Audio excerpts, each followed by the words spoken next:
Já começar a gravar. Tá gravando. Pode começar, Carol. Boa noite a todas e todos.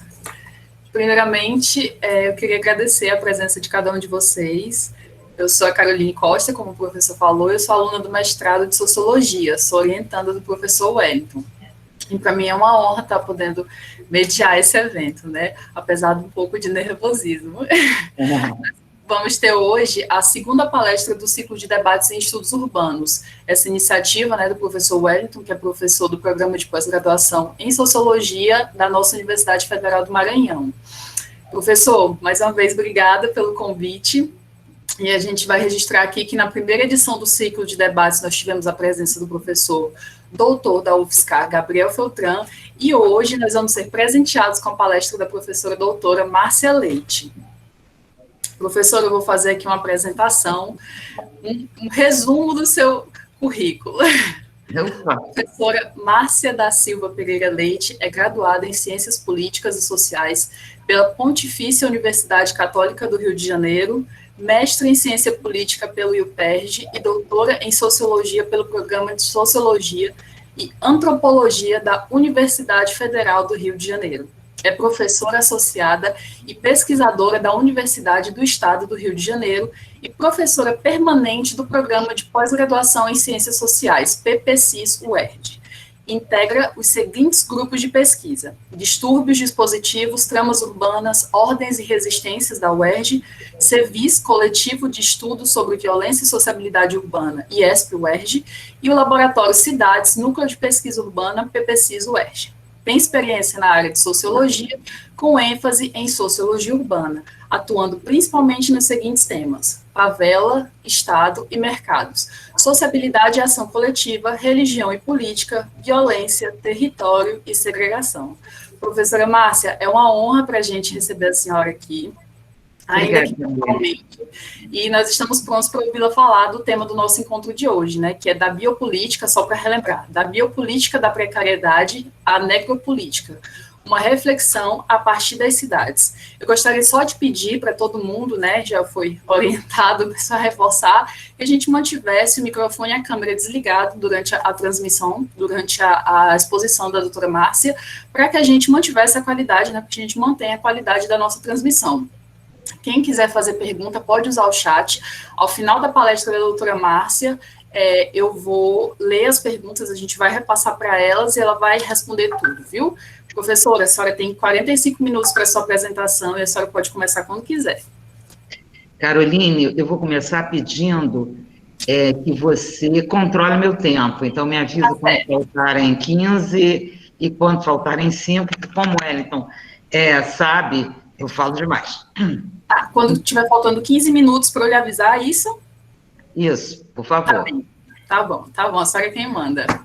Obrigada. Pode chamar de você, Caroline. Tá bem. Primeiro, eu queria agradecer o convite do programa de pós-graduação em Sociologia da Universidade Federal do Maranhão. Queria agradecer muito a gestão de Wellington, meu caro amigo, na realização desse convite, e também agradecer a mediação de Caroline. E dizer que estou muito contente de estar aqui,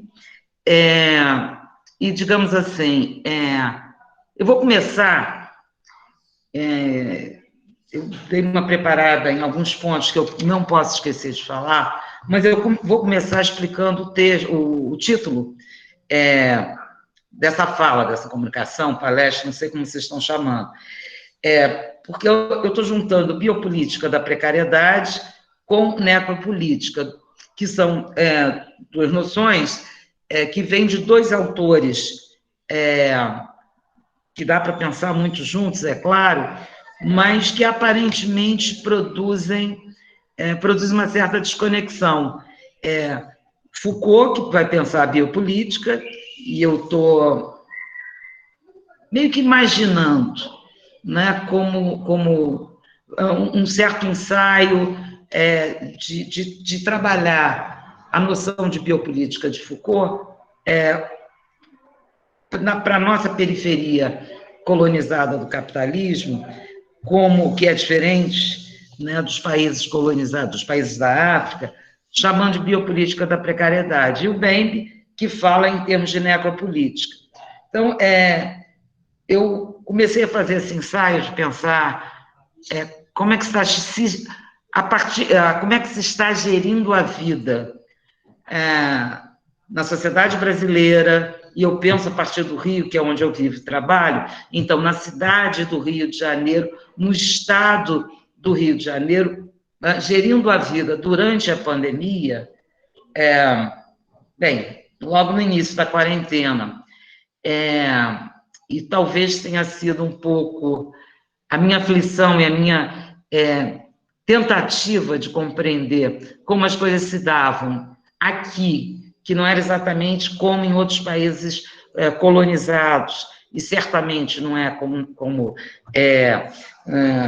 digamos assim, nos estados modernos democráticos, mesmo que tenha uma gestão neoliberal, e aí comecei a pensar através dessa ideia de biopolítica da precariedade. Eu publiquei um artigo sobre isso na revista Dilemas, revista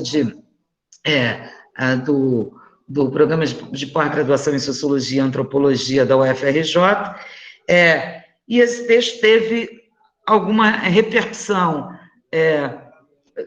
tanto em termos de leitura, quanto em termos de discussões e também de críticas. Então, para mim também é bom estar repensando e refinando, né, essa tentativa de agarrar, afinal de contas, o que sucede e que se aprofunda e que, a meu ver, se anuncia ainda como se aprofundando para o futuro em termos da gestão da pandemia e da gestão da população brasileira. Sempre fazendo essa referência que eu estou pensando a partir do Rio de Janeiro. Então, eu vou começar assim, muito rapidamente, lembrando, eu presumo, pelo menos quem foi aluna do Wellington, que já passou por Foucault e já passou pelo Bembe, mas eu vou começar lembrando que o Foucault, nos seus trabalhos, tá, desde Em Defesa da Sociedade, né, ele está pensando na Constituição dos Estados Nacionais Europeus, e está pensando a passagem dos Estados absolutistas para os Estados modernos. E ele faz uma diferenciação das formas de poder, né, que são preferencialmente utilizadas em cada uma dessas modalidades. Então, nos Estados absolutistas, o que vigora é o poder soberano, que é o poder soberano, que é o poder de fazer morrer o súdito. A vida do súdito pertence, né, ao soberano. Tem link do artigo, sim, depois eu mando, mas eu agora vou me atrapalhar. Obrigada, Wellington. Então, o soberano, né, o poder central, né, do soberano é o poder de fazer morrer. E ele deixa viver, né, deixa viver aqueles sobre os quais eles não intervêm, produzindo a sua morte. Na passagem para os Estados modernos, vão surgir dois poderes, né? O poder que o Foucault vai trabalhar, né? O poder disciplinar, o Wellington trabalhou isso maravilhosamente na tese de doutorado dele, que virou um belo livro, né? O poder disciplinar, e como esse poder disciplinar, que é um poder que vai se exercer sobre os corpos para docilizá-los, para deles extrair a maior produtividade, etc., nunca vai desaparecer. Mas a Constituição do Estado moderno, ela vai envolver um outro poder que se conjuga, se sobrepõe ao poder disciplinar, que é a biopolítica. O que ele está pensando quando ele está pensando como a biopolítica? Ao contrário do poder soberano, né, é um poder que faz viver e deixa morrer. O poder soberano deixava viver e fazia morrer. Ele faz viver e deixa morrer. Por quê? Porque para que o Estado modernos se constituem, Estados nacionais, Estados modernos se constituem, né, ele tem que, de alguma maneira, proteger a sua população, não cada um individualmente, mas proteger os corpos, né? E essa proteção, que é necessária, inclusive, para obter a sua máxima produtividade, né, significa administrar a vida, significa proteger a existência, então significa intervir na cidade, né, controlando doenças, produzindo saneamento, produzindo habitações que não são habitações precárias, enfim, controlando taxas de natalidade, taxas de mortalidade, as taxas de doença, etc., controlando as pestes, produzindo saúde, garantindo e moderando a circulação das pessoas e dos bens, garantindo o que hoje a gente chama de segurança alimentar, que tem alimentos para todo mundo, etc., gerindo, controlando também os crimes. Não significa acabar com os crimes, né? Mas significa moderar para que... claro que vai haver doença, claro que vai haver alguma precariedade, claro que vai haver crime, mas tudo isso tem que estar dentro de uma taxa aceitável. Ou seja, o instrumento fundamental aí, né, para que o Estado possa gerir a sua população, são as estatísticas, e são elas que alimentam as políticas públicas que são desenvolvidas para controlar, para retificar, para corrigir a direção, né, de certos fenômenos que são fenômenos relacionados à população. Para Foucault, essa é a governamentalidade específica do Estado moderno. É claro que ele está falando a partir da Europa, e a partir da Europa Ocidental. Muito bem.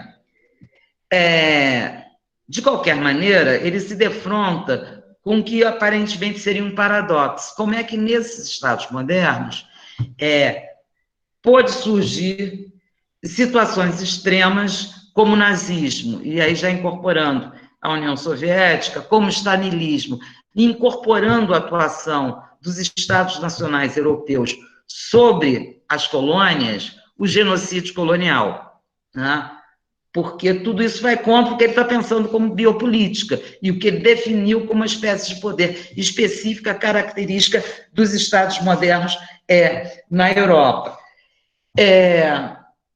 Ou seja, há situações extremas em que o biopoder se combina com o poder soberano e recorre sistematicamente ao poder de fazer morrer, né? E aí é aí que o Foucault vai pensar o racismo, né? Ele vai pensar, mas ele não vai pensar o racismo estritamente em termos de raça, ou estritamente em termos da África, do genocídio colonial, né, dos negros. Ele vai pensar a definição, a construção, né, da raça, ou de uma determinada raça, como os judeus, por exemplo, né, ou como os não-arianos, né, no caso do nazismo, como a construção da ideia de um inimigo e a justificação que se produz para que o poder soberano possa ser convocado e possa produzir seus efeitos, vai ser o quê?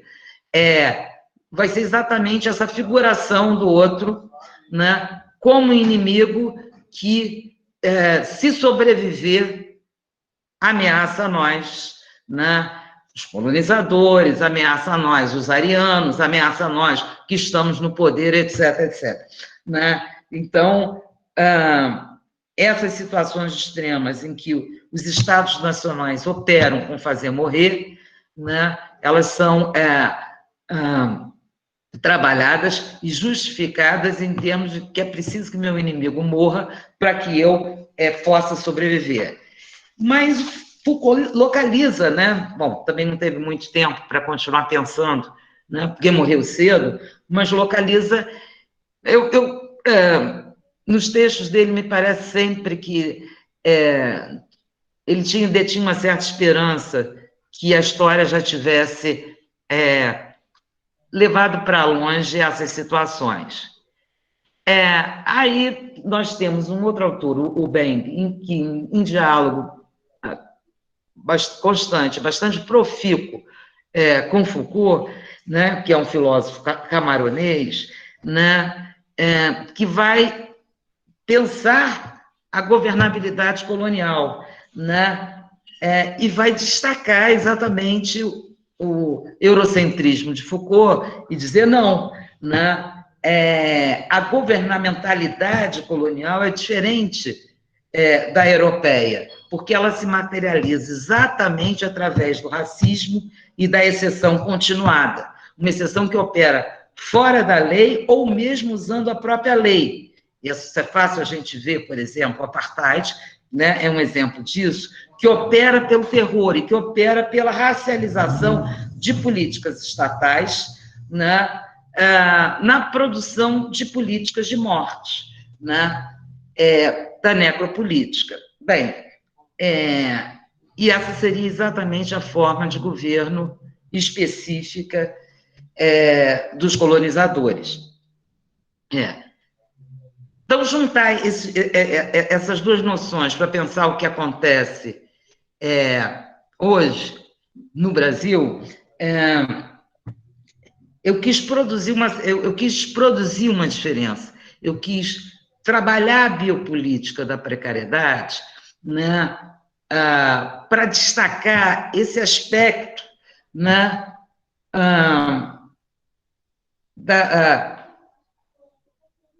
eu não diria só a racionalização, né, mas o desenvolvimento de políticas públicas, o desenvolvimento de políticas territoriais pela racionalização, pela desigualdade social, né, que faz com que hoje a gente tem uma situação no Brasil, e praticamente em todos os estados brasileiros, pelo que eu pude acompanhar, que o maior número de contaminados esteja entre as classes mais abastadas e os territórios mais bem equipados, tratados por políticas públicas, etc., maior número de contaminação, mas o maior número de mortes se dá entre os mais pobres, os negros, né, os moradores dos territórios mais precarizados, etc. E quis distanciar um pouco também da maneira como a gente recebeu no Brasil essa ideia de necropolítica do Foucault, a necropolítica estando sempre muito vinculada ao fazer morrer direto, ao extermínio, que a gente tem, né? Sempre teve, né? E sempre teve contra moradores de favelas, de periferias, contra trabalhadores rurais, contra ambientalistas, contra militantes de movimentos sociais, a gente sabe disso, patrocinado pelo Estado, né? Ou acobertado pelo Estado, porque o Estado não é só o detentor do mandato eleitoral, o Estado é toda a estrutura jurídico-política, né, que convive, que tolera e que autoriza, né, o fazer morrer desses segmentos que eu mencionei. E isso é explicitamente a necropolítica de que nos fala o Bembe. Mas também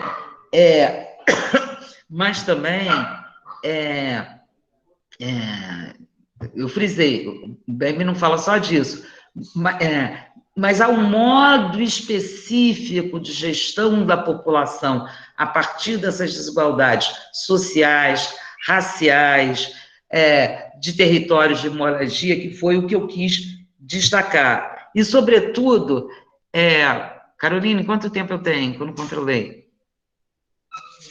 Bom, e, sobretudo, o que eu quis destacar também, eu estou em quarentena desde o início. Né? Não, eu queria saber o tempo. Certo. A senhora começou às 19h15, a senhora ainda tem meia hora. Ótimo. E, sobretudo, eu quis destacar, então, o que me parecia ser a recepção do modo como a gestão da pandemia se dava no plano federal no plano municipal e no plano estadual, inclusive pela grande mídia que combatia diversos aspectos, tal, mas, sobretudo, pelo senso comum, né? Sobretudo, um pouco através das matérias de segmentos favoráveis, né, a Bolsonaro, um pouco através das postagens nas redes sociais, etc. Porque a gestão da pandemia me parecia estar sendo recebida como associada pelos críticos do governo Bolsonaro à incompetência, uma inabilidade, a um obscurantismo de negar a ciência, etc., etc. E, pelo outro lado, muito a questão da corrupção e da escassez de recursos, né? Mas, como a gente sabe, né, a distribuição de recursos sempre é uma escolha política. É só a gente lembrar que nos primeiros dias, que estava absolutamente aberta e explícita, né, o desdobramento da pandemia na sociedade brasileira, o governo federal liberou imediatamente 12 bilhões para os bancos e demorou, se não me engano, mais de um mês para poder liberar os 600 de auxílio emergencial para quem perdeu o trabalho, não tem como ir ao trabalho, para quem está desempregado, para quem não teria como batalhar nessas condições a sua sobrevivência. Lembrando que a proposta do governo era de apenas R$200 e por um prazo menor. Então, já quero deixar de marcar desde logo, né, que não dá para a gente falar em escassez de recursos sem ter uma noção muito clara, da distribuição desses recursos. Aliás, saiu um texto, depois eu posso mandar para vocês, Wellington, da Eugênia Mota, que a Eugênia Mota é das coautoras, excelente sobre isso, que está pensando exatamente essa administração de recursos. Mas, voltando ao meu ponto, eu queria dizer o seguinte: foi por tudo isso que eu comecei a pensar na noção de biopolítica da precariedade, em que o deixar morrer não significa, como nos estados modernos analisados por Foucault, né, tornar a morte um assunto privado, mas que envolve uma intencionalidade em termos de gestão estatal. Sempre envolveu, né? Sempre envolveu, e para nós que trabalhamos com urbano e que pesquisamos em favelas, periferias, conjuntos habitacionais, ou que, para os que também trabalham sobre as formas de trabalho existentes hoje no Brasil, ou ainda sobre as organizações de trabalhadores rurais, os conflitos com os latifundiários, etc., sempre foi clara essa intencionalidade. Mas me parece que agora, na pandemia, ela ainda está mais acentuada, porque significa o quê, na minha concepção?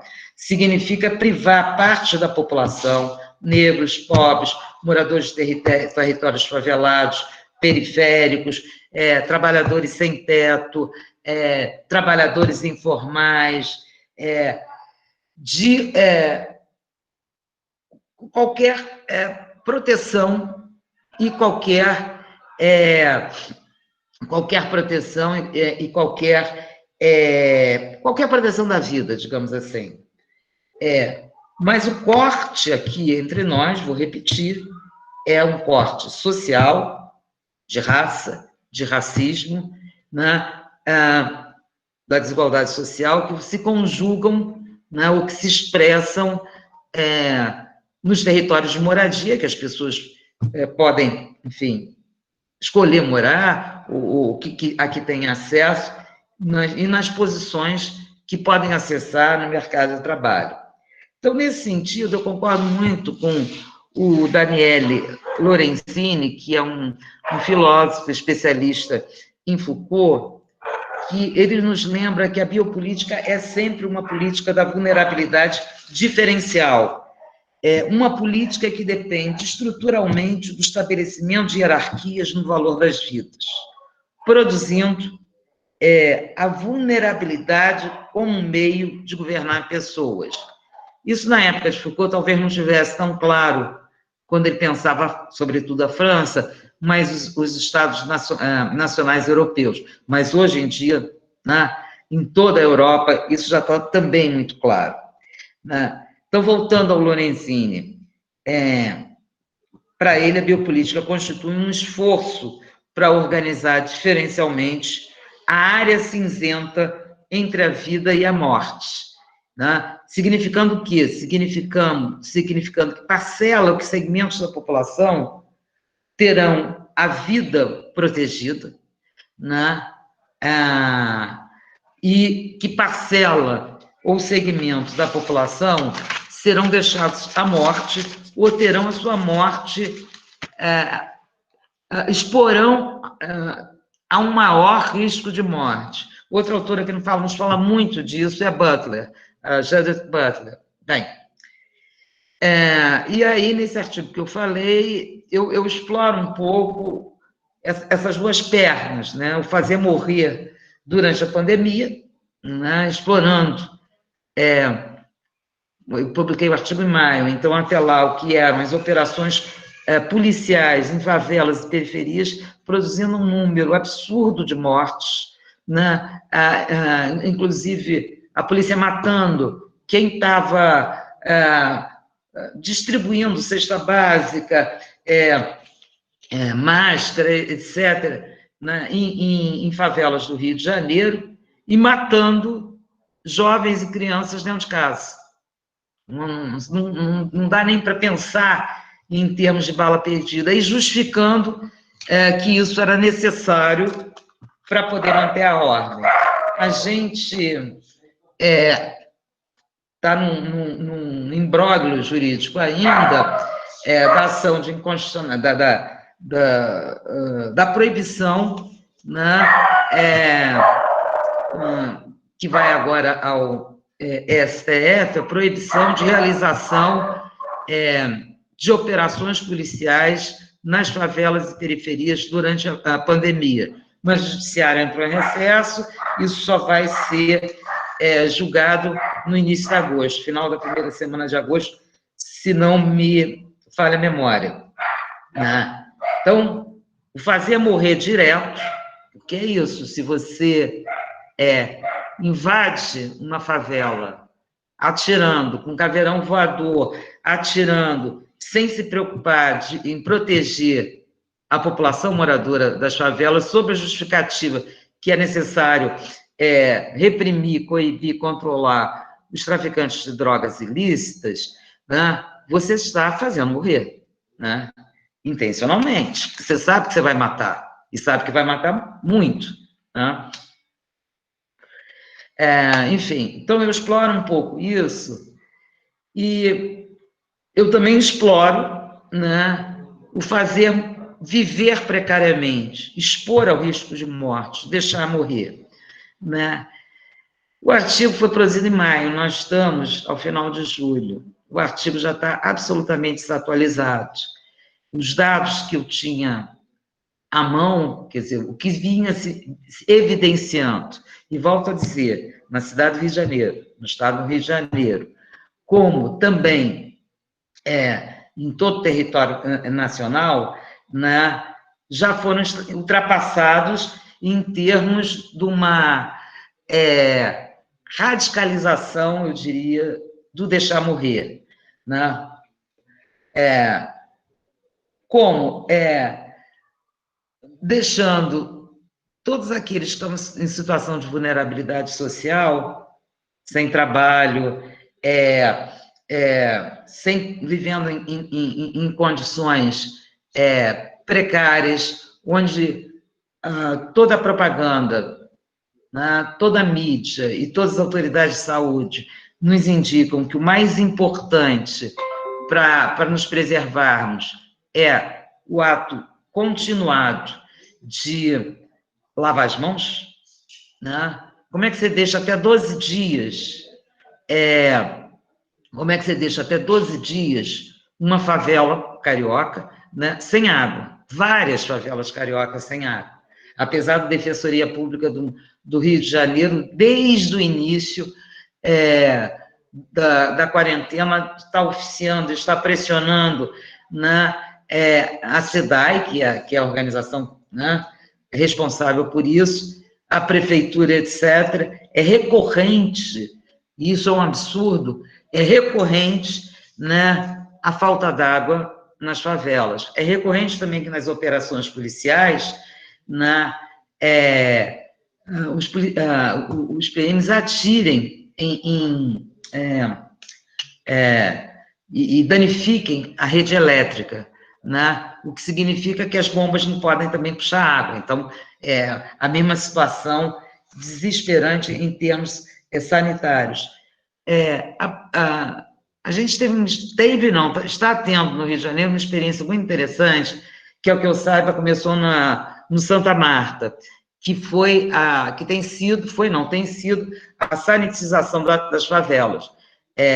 Um dos moradores, uma liderança lá, o Tiago Firmino, conseguiu, com parceiros da cooperação internacional, financiamento para comprar as roupas adequadas, os equipamentos, os produtos químicos, etc., e para, a partir disso, tentar higienizar a favela para matar o vírus, né? Enfim, que se propaga também, até onde a gente sabe, pelo ar e que fica durante algum tempo, né, nas materialidades. De lá, o Tiago Firmino fez treinamento, pelo menos Babilônia, que lá no Rio não conhece, mas algumas favelas das cidades do Rio de Janeiro tiveram treinamento e estão obtendo também esses materiais, e, enfim, e tem parceria nesse sentido para sanitizar, né, as suas ruas, vielas, os seus acessos, etc. Quando isso começou a ocorrer, a prefeitura fez algum ensaio de também sanitizar algumas favelas, mas abandonando rapidamente, ou seja, argumentando também que não havia recursos, e volto a dizer, os recursos são escolhas políticas, né, recursos para fazer isso, de forma mais ampla, né? Mas, por enquanto eu estava falando de favelas e de periferias, mas se a gente olha para as prisões, e também, Wellington, também no Reflexões da Pandemia, da Dilemas, tem artigos bem bacanas, né, que estão refletindo sobre como se deixa morrer ou se faz morrer nas prisões atualmente por conta da pandemia. No Le Monde Diplomatique também, artigo do Fábio Malhar, Fábio Araújo, etc. Porque você tem presos em condições sanitárias absolutamente precárias, sem qualquer tipo de testagem, com assistência médica absolutamente precária, e embora tivessem sido feitas gestões também, né, pelos movimentos, para que esses presos fossem libertados e ficassem em casa por conta dessas condições, né, e, sobretudo, os que estavam doentes, ficassem em casa com tornozeleira eletrônica para proteger-lhes a vida, isso foi negado. Engraçado é que Queiroz foi autorizado, né? Bem, então, você ali também tem um dos maiores índices de contaminação e de morte, né? E, por fim, né, a escolha, desde o primeiro momento do governo federal, acompanhada posteriormente, uma fase posterior, pelo governo estadual, pelo governo federal, de proteger a economia e não proteger as pessoas, né? O estímulo para que os mais pobres, os mais precários, os mais vulneráveis vão trabalhar e se contaminar para que a economia não pare. A propaganda oficial chega a ser um escândalo, né? Porque ela reforça essa desigualdade, chega a ser um escândalo, no meu entendimento. Se você pode, fica em casa, né? Se você não pode, o que você faz? Usa máscara, lave as mãos, que nem todos têm esse acesso, né? Use álcool gel, que a gente sabe o valor do álcool gel, a especulação no mercado em relação a isso. Então, isso vem sendo muito bem recebido, inclusive,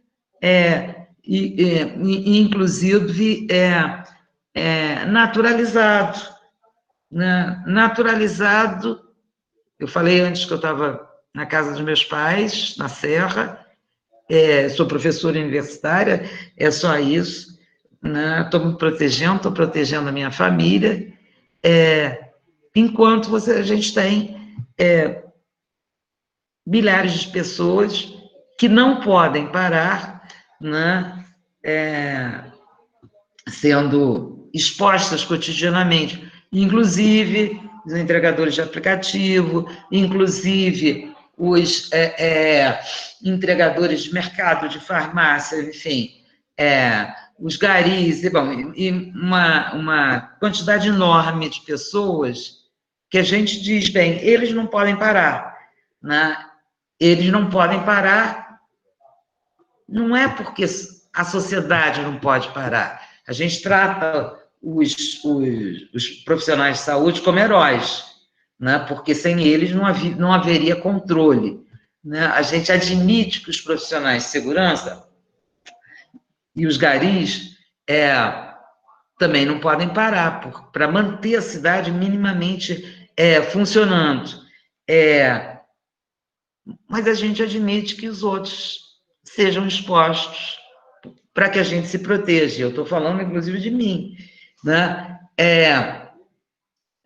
De mim, da minha família, e, enfim, possivelmente de muitos de nós que estamos em trabalho remoto e que estamos conversando remotamente sobre os mais variados assuntos. Isso não causa espécie, isso não causa constrangimento, isso virou senso comum na sociedade brasileira. É isso que eu estou chamando da naturalização da desigualdade social, que eu acho que está se aprofundando e que vai se ampliar para além da pandemia.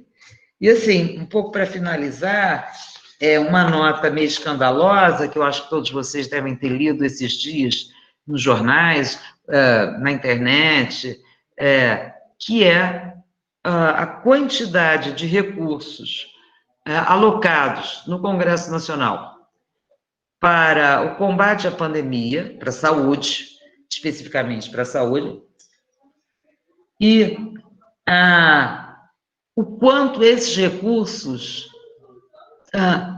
não foram aplicados, né, deixaram de ser aplicados, e quando foram aplicados em estados e municípios favoráveis ao governo federal, né? Então, a gente deixa a população à míngua, sobretudo a população que depende do SUS, porque não tem hospitais, se tem hospitais, não tem os equipamentos necessários ao tratamento da doença, não tem os medicamentos, os profissionais de saúde estão sem os equipamentos de proteção individual, por uma decisão política, né, de privilegiar, enfim, aqueles que apoiam o governo. Mas o outro lado dessa decisão política, né, o outro lado dessa decisão política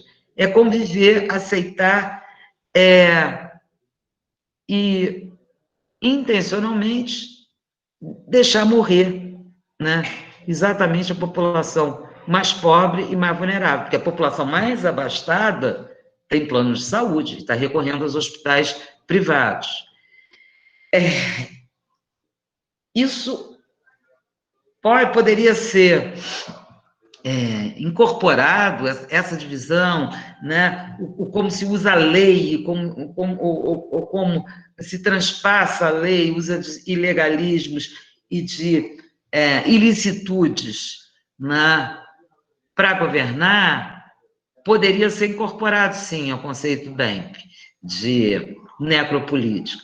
Mas a ideia de biopolítica da precariedade é um pouco analisar no calor da hora, quer dizer, como se produz a precariedade e se acentua a precariedade exatamente para deixar a míngua, para expor ao risco de morte uma parcela da população brasileira que não interessa aos governantes, que são aqueles que o próprio Bembe fala em outro livro, A Crítica da Razão Negra, mas que o Bauman já falou alguns anos atrás, os excluídos desnecessários, aqueles que não têm mais lugar nas nossas sociedades. Bem, eu acho que já falei muito, Caroline, não sei se ultrapassei o tempo, acho que sim, mas, de qualquer maneira, bem, ouvi um pouquinho vocês, né? Obrigada. Se a senhora quiser, a senhora ainda tem 8 minutos. Você tem 8 minutos. Tá bom, vamos conversar um pouco agora. Posso passar para a parte das perguntas, então? Pode, eu não vi o chat, não. Tá bom. Vamos lá. É o seguinte, a gente vai começar, então, eu vou chamar o professor Wellington para começar o diálogo, né, para começar a conversa com a senhora. Com você, me desculpe, ele vai fazer uma colocação falando aqui para a gente. Professor Wellington? Opa, deixa eu ver. Enfim, primeiramente, agradecer a fala, ótima, como sempre, muito bom te ouvir. Você falou aí desse conjunto de artigos da Dilema, que realmente, da revista Dilemas, que realmente são muito bons, né? Uma sessão chamada Reflexões na Pandemia. Inclusive, tem um artigo meu com a Manuela, do Espírito Santo, que a gente desenvolveu aí uma pesquisa sobre, enfim, o processo de disseminação, o espraiamento do vírus em 4 estados, Tocantins, Rio de Janeiro, Maranhão e Espírito Santo. Não é? A gente ficou analisando, a partir dos casos confirmados, como existia uma geografia do espraiamento do vírus que derrubava um argumento muito simplório, que sempre colocou a questão do cuidado da pandemia como uma oposição à economia, no sentido de que o combate à pandemia prejudicaria a economia, né, o distanciamento social, o isolamento, e que existiam etapas opostas. Ou você escolhe detonar o vírus, ou você escolhe a economia. Nesse artigo, a gente fez a seguinte reflexão, né? A partir dos dados. A gente percebeu que o vírus ele chegava primeiro nas cidades mais impactantes, nas cidades de maior importância dentro dos estados, para depois eles partirem dali para as cidades de importância intermediária e, por fim, as cidades pequenas sem grandes importância no cenário político e social desses estados. Então, na verdade, a gente conseguiu perceber que essa oposição entre economia e do processo e saúde na verdade, uma falsa suposição, porque, no fim das contas, eram exatamente os fluxos econômicos entre as grandes cidades, as cidades intermediárias, que definia o processo de espraiamento e disseminação dos vírus pelas cidades. É a partir dos fluxos estabelecidos pelo próprio capitalismo que o vírus se difundia. Não é? Esse é um ponto interessante de notar para eu continuar o diálogo. Eu lembro muito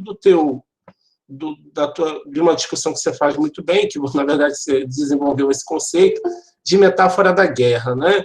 Como a metáfora da guerra ela justifica determinadas atitudes que talvez fossem justificadas em outros contextos, né? Provocando e promovendo, inclusive, o racismo de Estado. A gente vive hoje um contexto onde o argumento não é a guerra, mas o argumento é a crise, né? Crise sanitária, crise política. E, nesse sentido, me parece que a gente vive num grau acentuado algo que a gente já está experimentando há muito tempo, que é esse processo necropolítico marcado por esse racismo de Estado. Então, assim, eu tenho observado, a partir da escrita desse artigo, comecei a ficar atento aos dados sobre a pandemia no Brasil. E, por exemplo, eu pude identificar pesquisas realizadas, por exemplo, em São Paulo, que mostram que aproximadamente, se eu não me engano, nas periferias de São Paulo, o número de mortes é 2, 3 vezes mais do que os bairros do centro ou os bairros nobres de São Paulo. E um dos debatedores que discutia isso no podcast que eu ouvi, ele dizia assim, se a gente alcançar a imunidade de rebanho em algum momento, a gente vai alcançar essa imunidade à custa dos mais pobres, ou seja, são os mais pobres que vão adoecer e morrer, não é? Para que futuramente a população da classe média e alta possa voltar às ruas sem perigo. Então, o que me parece, né, eu queria jogar isso para o debate com você, é que a gente está passando por um momento onde essas discussões, onde esse processo de desigualdade está se acentuando de forma, digamos assim, extremamente escandalosa, né? E aí o Bolsonaro, na minha leitura, ele é simplesmente um sujeito sincero que está colocando tudo isso em jogo e dizendo, né, que são só algumas mortes, é só uma gripezinha, e a gente sabe que esse discurso não é só dele, de muitos empresários também. Então, assim, a minha pergunta é, esse momento, né, e esse discurso de crise, ele tem definitivamente acentuado esse processo de desigualdade que a gente experimenta no decorrer desses anos, já no Rio de Janeiro, não só no Rio, mas em todas as capitais.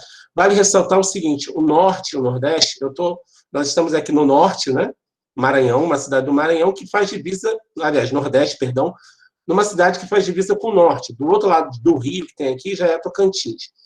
E foram duas das regiões mais atingidas. No Norte, por exemplo, que a desigualdade é muito marcada, a elite de Belém estava indo se tratar no Albert Einstein, indo de helicóptero UTI para lá, né? Enquanto a população morria na fila dos hospitais. Então, muito demarcado esse processo de quem pode bem morrer. Vivemos em uma região que essas desigualdades estão muito marcadas e que foram extremamente impactantes nesse processo de adoecimento e morte pelo vírus. Então, traga essa discussão, se você acredita que esse processo e esse discurso de crise sanitária / crise política, econômica também, acentuou as desigualdades que já estavam em curso até então.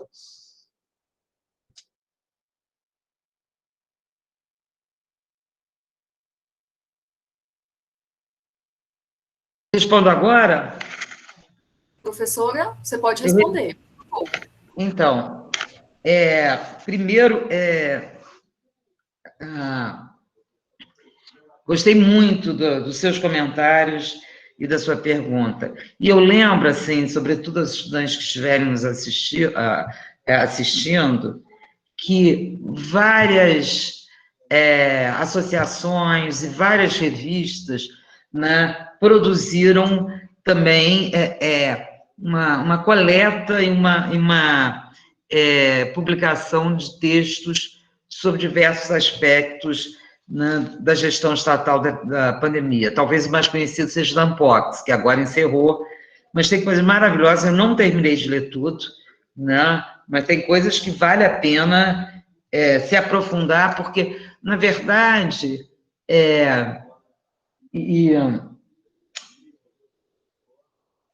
mas vou voltar, tá, Wellington, mas já respondendo a pergunta do Wellington,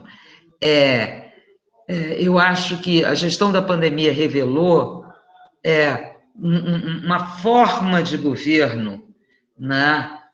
Uma forma de governo, né, que está calcada na desigualdade social, que está calcada no racismo, e que, a meu juízo, essa é a minha hipótese, né, de pesquisa que eu estou trabalhando agora, vai se aprofundar se e quando a gente voltar a alguma normalidade, né? Então, mas vou voltar a isso. Eu achei, assim, muito bom o seu comentário em todos os seus aspectos. Você tem toda a razão, né? A economia não pode parar, isso tem sido discutido já em vários países do mundo. O exemplo da Suécia talvez seja o mais gritante, né? Agora, uma segunda onda na China, né? Identificada nos últimos dias, e que tem a mesma magnitude da constatação do início da pandemia lá, né? Mostra que a economia não parar significa manter um círculo, uma circulação, né, de pessoas, manter um fluxo, né, das mercadorias, ou até manter o sistema capitalista funcionando, é produzir o contágio. E o contágio, para onde vão os trabalhadores que vão trabalhar, pegam, enfim, o transporte necessário e que retornam, né, às suas casas e disseminam contágio. Por isso que em todas as cidades, você falou em São Paulo, mas no Rio também isso já foi constatado, é claro isso, né? Nas áreas mais pobres, nas periferias, nas favelas, etc., que está o maior número de mortos. Por quê? Porque ali as pessoas não têm o mesmo acesso ao sistema de saúde, não tem as mesmas condições que os bairros mais nobres, os bairros mais abastados, o centro da cidade, etc. Eu acho essa ideia da imunidade de rebanho, que, na verdade, é uma especulação, né? Não há qualquer comprovação científica disso, há especulações a respeito dessas, de uma brutalidade, de uma crueldade, porque é isso que você falou, Wellington, se existir de fato, porque as pessoas, os cientistas nem sabem ainda se de fato os anticorpos duram por quanto tempo, se impedem uma segunda contaminação, é tudo muito desconhecido em relação a isso, mas você tem toda a razão, quer dizer, se existir, ela vai existir à custa dos mais vulneráveis, à custa dos mais pobres. Admitir isso como possibilidade de política, como modo de gerir a pandemia,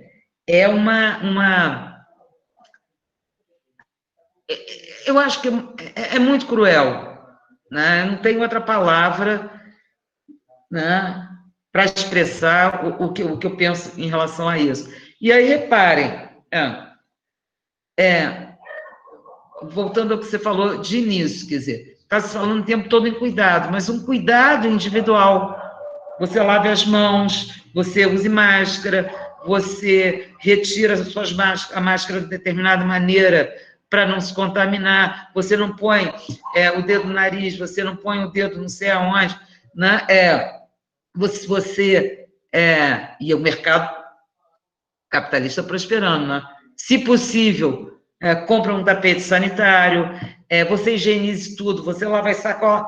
Está se falando, né, de um cuidado que é um cuidado a ser tomado por cada pessoa individualmente. E, enquanto isso, em termos de biopolítica, de gestão estatal da pandemia, em termos de política de saúde, em termos de política sanitária, em termos de política econômica, é nada. Então, é uma dupla responsabilização. De um lado, uma responsabilização, inclusive dos mais pobres, que são aqueles que necessitam se expor, porque se não trabalharem, não comem, e se não trabalharem nessa lógica do trabalho presencial, eles não comem, né? E responsabilizando os mesmos, se eles se contaminaram, porque não tomaram o devido cuidado. Então, acho que isso é uma imensa crueldade e que a gente não consegue, quer dizer, me espanta, não como socióloga, mas como pessoa, me espanta uma ampla aceitação disso. Então, voltando à tua pergunta, esse discurso da crise e o modo como ela tem sido tratada, né, vai acentuar o processo de desigualdade social. Vai. Eu não tenho a menor dúvida disso. E vai acentuar também essa ideia de que já, enfim, o eixo, né, do governo federal, mas também do estadual, né, só ver a história dos hospitais de campanha, dos equipamentos respiradores, equipamentos de proteção individual, etc., de que as políticas públicas vão ser cada vez mais diferencializadas, racializadas, como nos fala o Bembe, e que eu citei antes, racializadas no sentido da junção, da conexão entre raça e classe. Eu gosto muito de uma autora chamada Naomi Klein. Ela escreveu um livro fantástico, que eu li uns 3, 4 anos atrás, eu não me lembro, e que quando começou a pandemia eu reli, que chama Capitalismo de Desastre, em que ela explora, a partir de certas situações, situações de crise, classificadas como de desastre, como o furacão em New Orleans, nos Estados Unidos, e ela vai explorando como certas políticas, certas medidas são tomadas em determinado momento pelo Estado, sobre a lógica de que elas são imperiosas para superar o desastre que já aconteceu, ou que ainda, enfim, e que ainda vai se desdobrar. E que são medidas que desconstroem o que existe em termos de políticas públicas mais amplas, mais democráticas, etc. E ela trabalha isso de uma forma muito, muito bacana, com muitos elementos importantes para pensar. Mas o que ela nos alerta, e que eu acho que está acontecendo, não só no Brasil, mas estou focando no Brasil, é que elas, mesmo que no momento que elas sejam implementadas, elas despertem alguma reação, alguma indignação, elas vão minando progressivamente sobre o argumento que são imperiosas, que você tem uma crise que você tem que resolver e que não dá para fazer de outra maneira naquele momento, elas vão minando a nossa resistência e elas vão se tornando aceitáveis progressivamente, porque a gente vai ampliando a nossa tolerância em relação a elas. Então, nesses meses de pandemia, eu já vejo isso acontecendo no Brasil, eu já vejo isso acontecendo no Rio de Janeiro, né? Então, são esses dois processos associados, a ampliação da desigualdade social, a racialização das políticas públicas, no sentido do Bembe, e a ampliação da nossa tolerância em relação a ambas, naturalizando essa forma de governo que diferencia ricos e pobres, negros e brancos, etc, etc. Então, acho isso... Gostei muito dos seus comentários, enfim, bons para pensar. Professora? Sim. Nós temos mais algumas perguntas aqui. A gente vai fazer em forma de bloco, tá? O Gustavo Henrique, ele se inscreveu para fazer a pergunta dele falada, e logo depois que ele terminar de fazer a pergunta, eu vou ler a pergunta da Débora Santos e a pergunta do Antônio Andrade. Depois a gente prossegue com mais uma rodada, tudo bem? Tudo bem. Gustavo, se você quiser fazer a sua pergunta, você já pode ligar seu microfone, viu?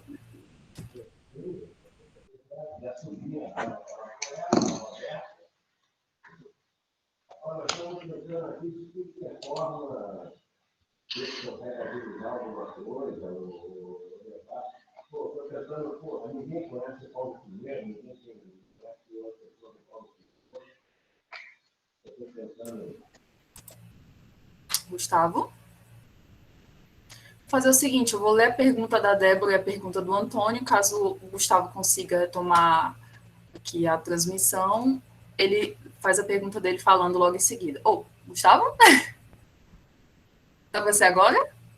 Sim, eu consegui, estava tá, tudo bem. Beleza, obrigado. Então pode fazer a pergunta. Boa noite a todos e todas. Queria agradecer a professora pela fala dela, que inclusive devido à complexidade desse tema, que ela conseguiu elucidar vários pontos. Como o professor colocou, a gente chegou a trabalhar ele em grupo de estudo sobre a pandemia. Está abaixo, né, certo? Esse tema ele é muito complexo e agradeço a professora por ter elucidado vários pontos. E como o professor colocou, a gente chegou a trabalhar sobre a biopolítica em grupo de estudo sobre a pandemia. Não está dando para escutar, gente? Se não for, então eu vou... Está um pouco baixo, dá para repetir a questão? Está escutando melhor, professor? Sim. Eu vou ser mais objetivo, então. Professora, como se trata da biopolítica e do poder soberano, e como a senhora bem colocou, é algo bem incisivo. Se trata de decidir se os indivíduos devem viver ou morrer. E a minha dúvida é se essa teoria, essa concepção Foucaultiana que a senhora trouxe, ela pode ser compreendida também em outras situações em que atos ou omissões do Estado, né, da política de governo, envolvem situações não tão críticas, que não tão relacionadas ultimamente à vida ou à morte.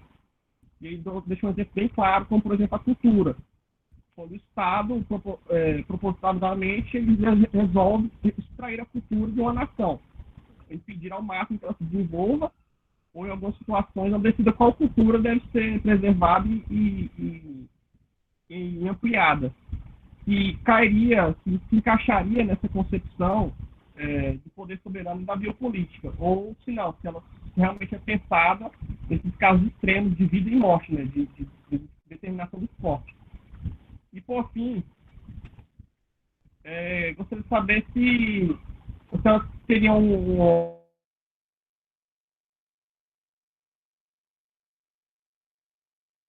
ele se propõe a continuar os escritos do Foucault e da Hannah Arendt. E eu cheguei a dar uma lida em alguns trechos do livro e confesso que eu achei bem complicado, bem complexo, e que teve dificuldade no entendimento da proposta do Agassiz. É isso. E aí eu decidi fazer em fala porque até a pergunta para mim é difícil de ser realizada, se você tiver alguma dúvida, eu vou ficar aqui à disposição para tentar esclarecer mais a minha dúvida. Professora? Posso? Eu vou fazer a pergunta da Débora e a do Antônio, aí você pode responder em bloco as três de uma vez, pode ser? Pode. Você vai responder a pergunta do Gustavo primeiro? Não, pode ser. Vamos fazer um bloco. Pronto, então eu vou ler aqui a pergunta do Antônio Andrade. Professora, temos o recém-aprovado Marco Sanitário como uma promessa neoliberal de saneamento básico para a integralidade da população em um curto espaço de tempo. É possível retroceder ainda mais nesse indicador historicamente agravador da situação de pobreza no Brasil? Agora a pergunta da Débora Santos. Professora Márcia, boa noite, sou Débora, professora de Sociologia da Rede Estadual do Rio de Janeiro. Quero parabenizar seu artigo sobre biopolítica da precariedade. Em plena pandemia, as áreas da Praça Seca, Brás de Pina, Cidade Alta, Vidigal estão em conflito. A pergunta que tenho é, se você acredita em alguma mudança nesse cenário, mesmo com pressão popular dos movimentos sociais populares nas redes sociais? Pode responder.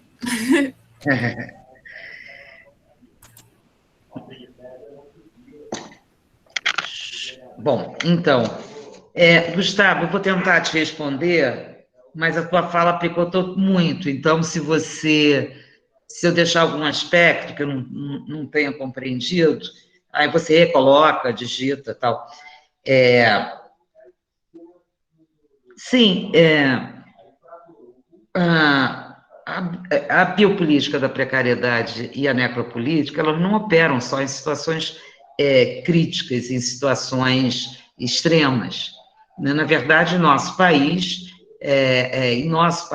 isso foi recorrente, sempre foi recorrente. Quer dizer, a desigualdade social é um traço estruturante da nossa sociedade. O racismo é um traço estruturante da nossa sociedade. Com o nosso passado escravocrata, né, ele não pode ser compreendido estritamente como um preconceito individual, um preconceito racial individual, que existe, claro, né, mas foi ele que orientou desde o Império para todas as fases da República as nossas políticas públicas. Vou te dar um exemplo simples. A abolição da escravatura no Brasil, por pressão, sobretudo da Inglaterra, só se fez quando se prendeu a terra, né? Explicando o que eu quero dizer. Foi uma abolição progressiva, né, com as várias leis, se deu em 88. A pressão já vinha de décadas atrás.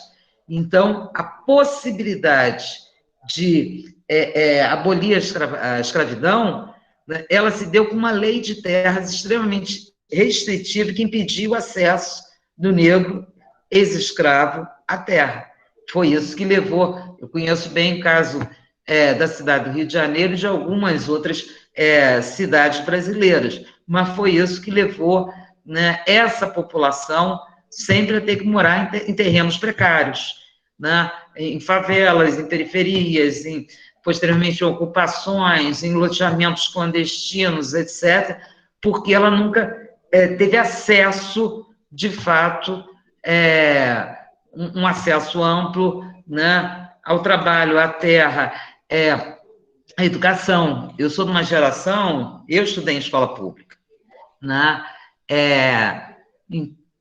E assim, e na minha época a escola pública era excelente, né? Meu marido, que também estudou em escola pública, na época que ele fazia ginásio, ele tinha, na escola pública em Laranjeiras, ele tinha como colega de sala o filho do vice-governador do Rio de Janeiro, para você ter a medida do que era a educação. Então, o que se começa a fazer? Precarizar a educação pública para favorecer, né, o mercado privado de ensino. A mesma coisa se fez com o SUS, né? A constituição do sistema do SUS a partir enfim, dos anos 80, né, produziu alguma coisa. Se não tivesse ainda o SUS precarizado do jeito que está, o resultado em termos de mortes pela Covid seria muito maior, né? Mas o SUS foi sucateado exatamente para atender aos interesses dos planos de saúde. E aí, o que faz? As camadas médias, né, e as camadas abastadas migram para os serviços privados, né, e os serviços deixados, os serviços públicos, que vão ser acessados, que já são precarizados e vão ser acessados pelos mais pobres, né, eles vão ser mais precarizados ainda. Então, isso acontece... isso é recorrente no nosso país. Eu comecei com a escravidão e vim passando por esses processos, sem falar no fazer morrer direto, que é a produção de mortes constantes, a que eu me referi antes, etc. E a cultura também, que me parece ser o seu interesse específico. Sempre houve uma criminalização das formas de cultura chamada popular, porque eram contrárias, ou era uma manifestação própria, mas não aceita pela cultura dominante, pela cultura hegemônica. E isso tanto se a gente pensa o samba, o jongo, a capoeira, que foram criminalizados, como se a gente pensa as religiões afro-brasileiras, levadas ou colocadas no lugar de crença não é exatamente religião, culto de gente pobre e de gente negra, que podiam ser até toleradas, desde que encobertas sob o manto do catolicismo tradicional. Então, isso é recorrente. E hoje ainda a gente vê o privilégio, tem saído vários editais, privilégios, formas de cultura dominante em termos hegemônica, que são consideradas, que são, na verdade, formas de elite, da cultura de elite. Tem saído vários editais, né? Claro, naquele esquema, você entra no edital, se você ganhar um edital, você pode ter seu projeto financiado. Usualmente para teatro, balé, música clássica, né? Agora, as manifestações culturais, a cultura do povo também tem sido deixada de lado. Eu não sei se eu te respondi tudo, né? Porque eu, de fato, não ouvi direito a sua pergunta. Para o Antônio, então, eu li a proposta do Marco Sanitário, mas não li agora de novo, não. Então, tá na minha lista de leitura, na verdade.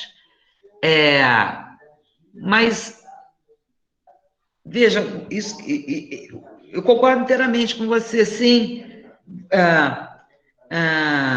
Vai ampliar a situação de pobreza, porque o que até então a gente reivindicava e conseguia, porque esse é o padrão da expansão da cidadania no país e, sobretudo, que foi firmado e fechado na Constituição de 88, que água, saneamento, assim como saúde, educação, etc., são direito nosso, né? Tudo, e aí eu venho na esteira da minha resposta ao Gustavo, o primeiro aspecto da resposta ao Gustavo, tudo está se transformando de direito dos cidadãos a mercadoria que aqueles que tiverem recursos vão comprar no mercado, né? Aqueles que tiverem mais recursos vão comprar de maior qualidade. Aqueles que tiverem menos recursos vão ficar sem ou vão comprar de menor qualidade. Então, toda a questão do saneamento. E aí eu estou me referindo explicitamente, estou pensando aqui na questão da privatização da água. A água virá uma mercadoria, né? A água ser privatizada, isso é um absurdo sem tamanho. Mas é um processo que vem para o Brasil sob pressão dos grandes capitais, né? Nestlé, Gestões, Coca-Cola, etc., na esteira do que eles vêm fazendo em toda a América Andina, que é privatizar a água, e que, na América Andina, produziu diversas lutas e resistências dos movimentos que ficaram conhecidos em alguns locais, inclusive como a Guerra da Água, porque é impossível você, algo que é da natureza, que está ali, que está corrente, ser privatizado e você só ter acesso, né, a esse bem essencial, a vida, mediante a sua monetarização. E aí já tento juntar um pouquinho com a pergunta da Débora. Então, Débora, eu acho... Eu tenho andado pessimista. Em termos de mudança desse cenário, pelo menos num futuro próximo. Porque eu acho que vem de muitos anos o esvaziamento dos movimentos populares, dos movimentos urbanos, do movimento sindical, enfim, acho que tem muita coisa interessante acontecendo em favelas, em periferias, com grupos menores, e que talvez estejam até capilarizando a sua crítica, novas formas de luta, de conscientização, né, pelas localidades, etc., etc. Mas eu acho que seria necessário para mudar essa situação,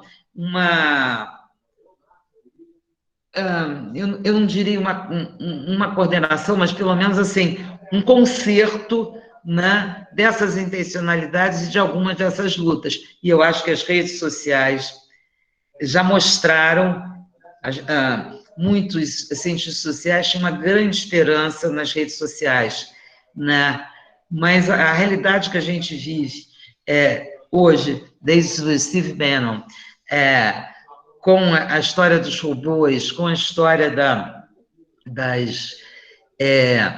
com a história das fake news, etc., e com a restrição e as bolhas em que a gente vive, eu acho que não vai ser nas redes sociais, não, vai ter que ser nas ruas. Eu acho que as redes sociais podem ser um instrumento, não Facebook, né? Mas, enfim, aplicativos de mensagem, de troca, de conversa entre pequenos grupos, podem ser um movimento de formação de uma rede que seja uma rede que discuta problemas, que proponha soluções, que articule formas de pressão nas ruas. Eu conheço algumas experiências nesse tipo, mas eu acho que, no momento, a gente vai precisar de um longo processo de organização e invenção de formas de confrontar essa vida tão precária que a gente está vivendo, né? É isso. Certo, professora, muito obrigada. A gente tem mais uma pergunta, e logo após essa pergunta, eu vou chamar o professor Wellington para fazer mais uma fala, tá? Pois não. A pergunta da Kita Pedrosa. Muito obrigada, Márcia, pela fala tão clara e contundente, realmente. Uma pergunta: você vê a atuação das mídias locais nas áreas de favelas e periferias durante a pandemia, caso esteja vendo? Querida Kita, pergunta maravilhosa. Estou. Hoje, inclusive, tinha no Dicionário de Favelas Marielle Franco, na mesma hora que agora que esse encontro, um debate sobre comunicação comunitária. E eu acho que o que eu estou vendo, o que eu estou tomando ciência, está sendo fantástico, porque são ativistas de movimentos sociais locais, né, e a mídia comunitária que está, digamos assim, protegendo a vida nas favelas e nas periferias, fazendo o papel que o Estado não está fazendo, desde orientar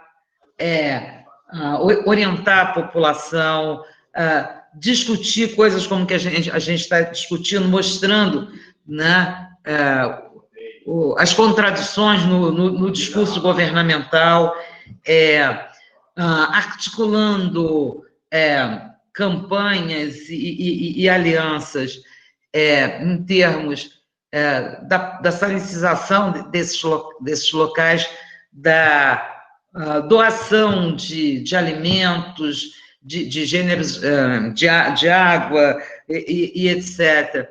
Não só naquelas campanhas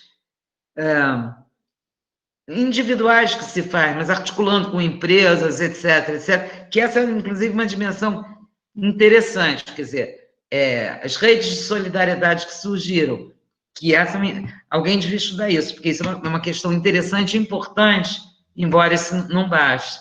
Então, eu acho que a mídia comunitária, em articulação com organizações locais, movimentos locais, né, está fazendo o que pode e o que não pode, e substituindo como pode o que o Estado, nos seus 3 níveis, federal, estadual, municipal, deveria estar fazendo nessas localidades.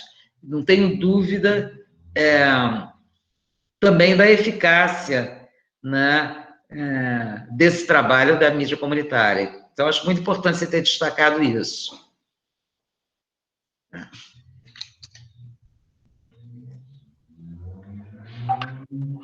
Márcia, só voltando aqui, aquela discussão que eu estava fazendo, eu lembrei de um episódio enquanto você falava.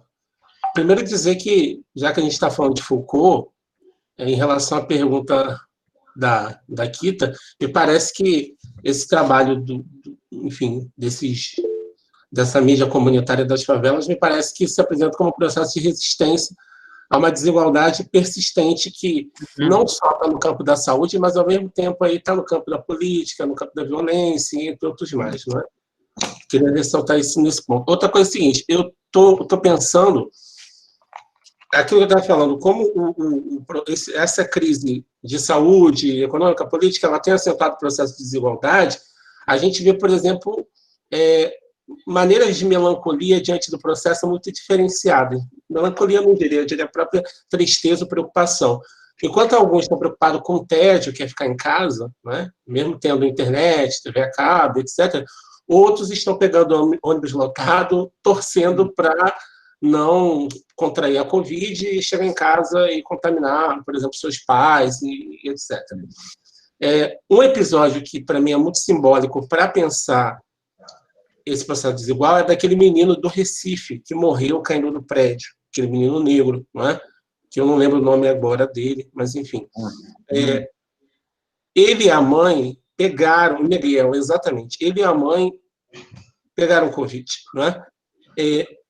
Se Miguel, e a mãe dele tivessem feito isolamento, Miguel talvez não estivesse lá naquele dia, aquela morte não teria acontecido.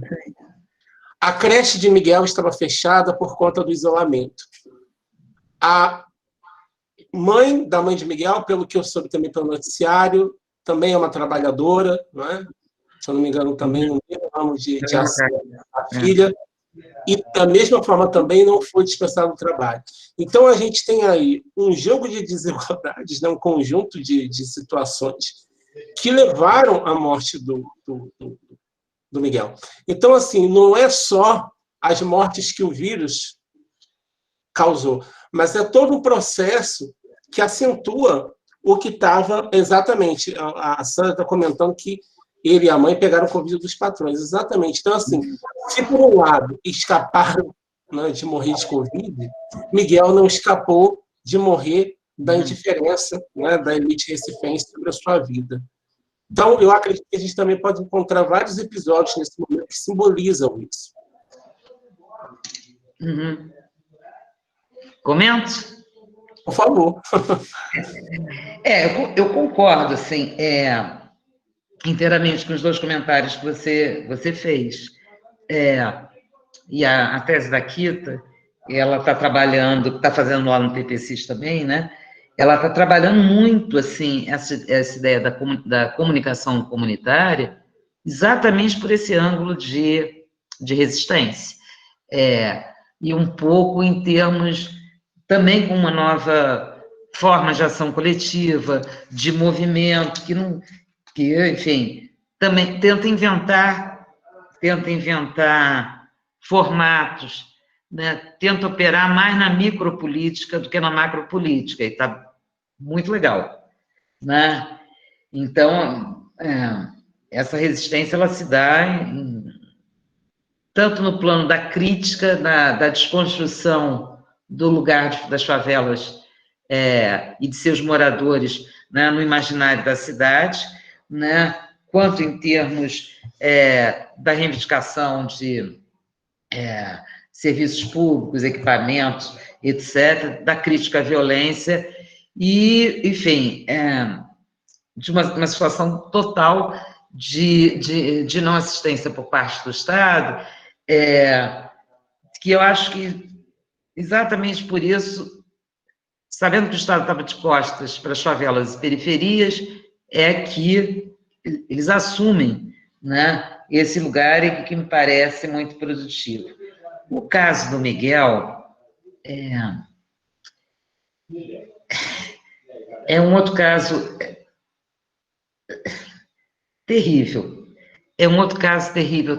Você estava falando, e eu lembrando do caso, e lembrando exatamente disso, da naturalização, que claro que não é o caso só dessa família, né? Mas de que eles podem até estar se protegendo, mas que os seus empregados domésticos não podem se proteger, têm que ir trabalhar. Isso demonstra exatamente também a questão que a gente estava discutindo antes da naturalização e da banalização da desigualdade social. E certamente a mãe de Miguel deve ter dito, vou ter que levar meu filho, a avó estava trabalhando na mesma casa, porque a creche está fechada, não sei o que e tal. Então, se a pessoa não quer fazer o trabalho doméstico, como todos nós estamos fazendo, né, no mínimo, tinha que entreter a criança. Mas é um pouco o que a Butler fala, e que também o Lorenzini fala. As vidas têm um valor diferencial, né? Cada vez mais, né, se estabelece vidas que não podem ser cuidadas, que não há necessidade de cuidar, vidas que, inclusive, não são passíveis de luto.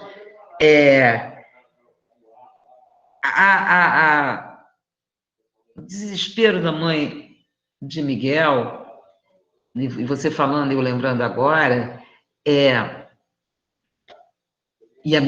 você começou falando da melancolia, e eu lembrei do artigo do Freud, Luta e Melancolia, que é claro, Freud, então, é alguma coisa absolutamente pensada em termos da psique, pensada em termos individuais, mas é o mesmo desespero de muitos, né? Da mãe de João Pedro, por exemplo, dos parentes e amigos de João Pedro, que foi um dos meninos que estava dentro de casa, no Complexo de Salgueiro, em São Gonçalo, e que a polícia invade a casa e metralha a casa com 78 tiros. Uma casa que tinha criança, uma casa de favela. A polícia metralha com 78 tiros, porque aquele ser, aquelas crianças que estão lá, não têm o mesmo valor. E eu lembro da mãe dos parentes de João Pedro, que ficaram, inclusive, desesperados, porque, ao fim e ao cabo, um helicóptero do BOP, se não me engano, levou o menino, supostamente, dizendo que ia prestar socorro médico, sequer avisa a família ficou procurando desesperada, né, e só no dia seguinte teve notícia da morte do menino, né?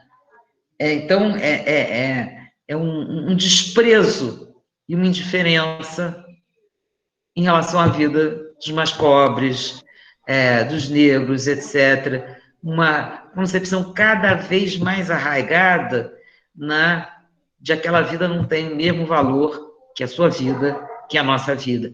E a melancolia, embora ela seja individual, voltando para pensar Freud, né, e voltando para pensar, eu tenho a impressão que a mãe se chamava Joana, mas já não lembro.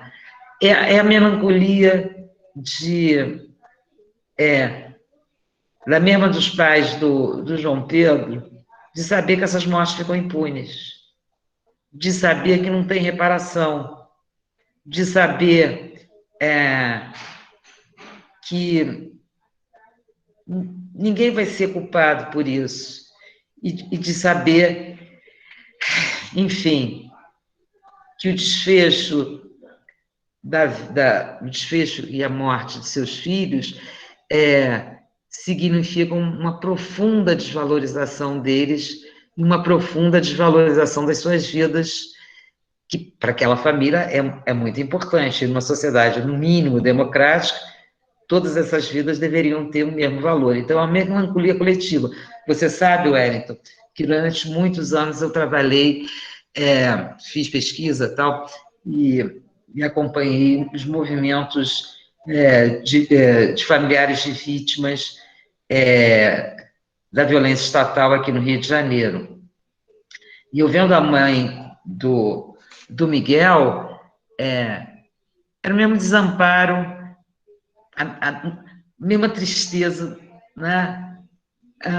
Por uma morte, além da morte física, uma morte simbólica, que é essa que o Estado, de forma mais ampla, através de toda a sua estrutura, produz ao classificar essa morte como desimportante, né? Então, esses dois casos, o assassinato do menino João Pedro e a morte do Miguel, eu acho que são muito emblemáticos do que a gente vinha discutindo antes em termos da banalização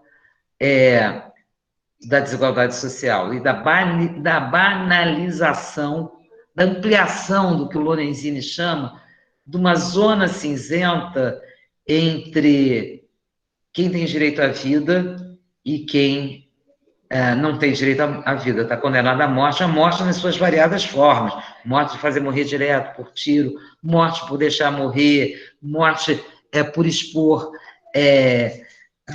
pelas condições de precariedade, pela desassistência do Estado,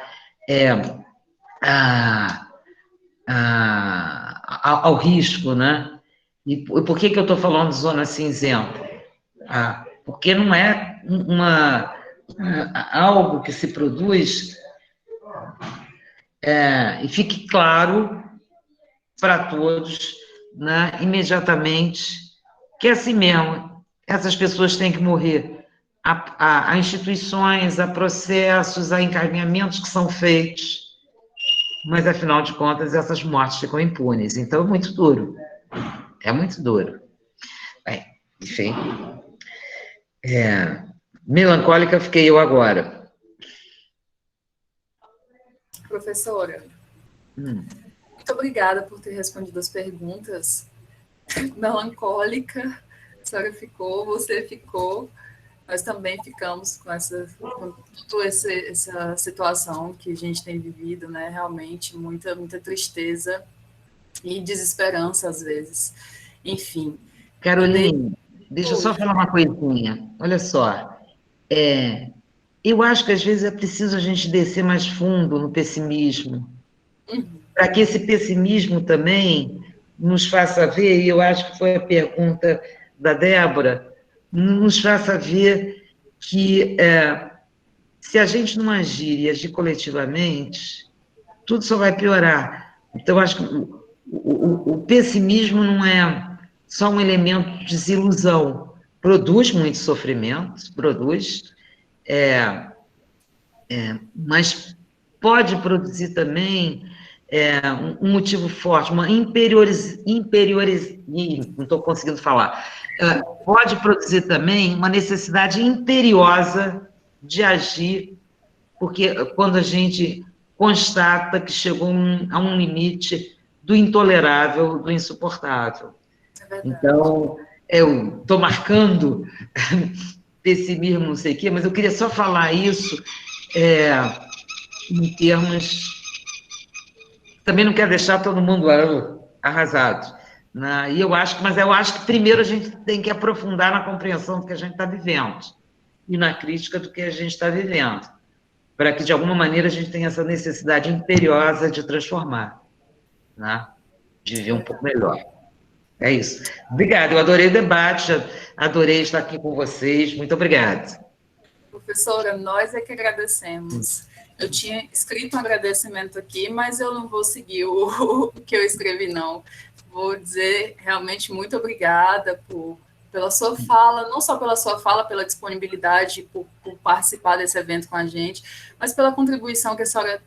Você tem dado, me desculpe, eu falo toda hora, senhora, a contribuição que você tem dado ao longo dos anos, de muita experiência com a sua pesquisa, para os estudos urbanos no Brasil, muito obrigada. Eu queria também agradecer ao professor Wellington, né, por ter promovido esse evento, por ter promovido o ciclo de debates, trazer para a gente nomes tão importantes como foi o Gabriel Feltran na última vez, como é Márcia Leite, né, uma pessoa assim, uma sumidade, né, da área dos estudos urbanos. A gente estuda em sala de aula e poder ter esse contato, a gente fica até nervoso de estar podendo dialogar e conversar pessoalmente aí pela internet com você. Então, muito obrigada a você, muito obrigada, professor Wellington, muito obrigada a todo mundo que participou, todo mundo que está presente no evento. Eu quero chamar o professor mais uma vez aqui para fazer o encerramento. Obrigada, viu, gente, todo mundo, e boa noite.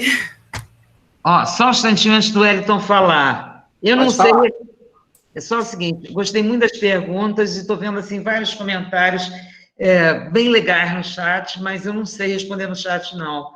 Vou ter que pedir a um universitário para me ensinar. Então, obrigada, beijo em todos.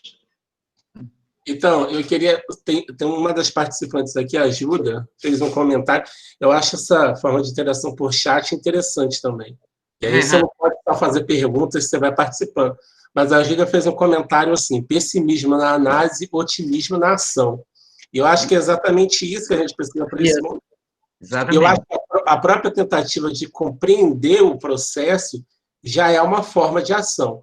Sim. E nós, das ciências sociais, você vê aí vários sites, revistas que estão produzindo textos sobre o contexto da pandemia, reflexões, né, promovendo o site da Unbox, a revista Dilemas e outros mais que agora não me vem o nome. A revista Dados também tem promovido isso. Então, a gente está aí produzindo reflexão para pensar o momento, exatamente para que a gente possa ter uma ação mais assertiva e incisiva nesse processo. Teve alguns autores, no início da pandemia, principalmente estrangeiros, se não me engano, o Zizek, o Boaventura, que diziam assim, a pandemia é a oportunidade de repensar o capitalismo. Certo? Só que, no fim das contas, acredito que hoje essa esperança já não é mais a mesma. Sim. Se a gente tinha alguma coisa para aprender, parece que as pessoas não quiseram aprender a lição. O Boaventura fala de pedagogia do vírus. E me parece que a aula foi dada e os alunos não prestaram atenção, utilizando a metáfora do Boaventura. Mas, de qualquer forma, estamos aqui, mesmo nesse contexto de análise pessimista, tentando promover uma ação otimista. Então, faço minhas palavras da Carol, de agradecer a Márcia, não é? Enfim, uma parceria aí uma parceria aí de alguns anos, uma orientadora querida que ajudou muito a desenvolver o pesquisador que hoje eu sou, o professor que hoje eu sou, e fico grato, não é, por ter topado essa aventura também. Queria dizer para os presentes que nós, do programa de pós-graduação em Sociologia, junto com o Laboratório de Estudos, né, do professor Jesus, que é o LAEPS, Laboratório de Estudos e Pesquisas sobre Cidades e Imagens, vai promover um evento chamado Cidades Tropicais e Imagens do Bestiário, no dia 19 de agosto. Eu coloquei o link aí para quem se interessar pelas informações e quiser fazer inscrição. A gravação será disponibilizada depois pelo YouTube. Pelos inscritos, eu vou mandar a informação por e-mail, tá bom? Eu agradeço também a presença de todos vocês. Muito obrigado. E a gente tem... Para o próximo mês, a gente vai contar aqui com a presença da Taniele Rui. A gente ainda não tem os dados organizados, mas já está agendado aí a presença dela, tá bom? Então, agradeço, muito obrigado a todos vocês e uma boa noite. Boa noite, Márcia. Boa noite. Foto. Não percam a Taniele Rui, a Tânia é maravilhosa. Fala, Carol. Chamar o pessoal para a gente ligar as câmeras para fazer a foto. Sim, vamos ligar as câmeras para tirar uma foto, verdade. Registro do evento, vamos lá. Olha a Glenda. Tem gente de máscara, muito bem, exatamente. Conforme manda o OMS. Todo mundo lindo. Está tirando? Estamos printando. Ótimo. Obrigada, pessoal. Todo mundo lindo, todo mundo maravilhoso. Obrigada. Obrigada, Wellington. Um abraço para todos. Um abraço, professor. Obrigada, até a próxima.